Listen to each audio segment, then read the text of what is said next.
ఎందుకంటే అలాంటి ప్రేమమూర్తి నాకు ఇంకొకడు లేడు.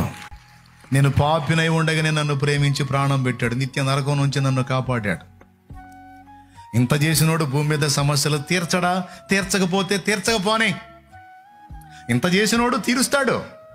ప్రాణమే ఇచ్చినోడు, ప్రాణం ఇచ్చినంతగా నన్ను ప్రేమించినోడు నా సమస్యల్ని తీసివేయడా? తీసేస్తాడు. తీసివేయకుండా ఉంచుతున్నాడు అంటే నేను అనుభవించే శ్రమల వల్ల కూడా నాకేదో మేలే ఉంది కానీ కీడు లేదు. అంతేనంటావు? అంతే, 100% అంతే. వదిలేనంటావు? అబ్బే వదిలేసేదేం లేదు, ఇంకా గట్టి పట్టమే కానీ సర్దుకునేదేం లేదు. అట్టయితే మిమ్మల్ని మీ బతుకుల్ని ఎవరో మార్చలేరు. ఎవడో మార్చేదే ఉంది, ఆల్రెడీ మారిపోయాం క్రీస్తులో మేము. ఇక మళ్ళీ మమ్మల్ని ఎవడో మార్చేదేం లేదు.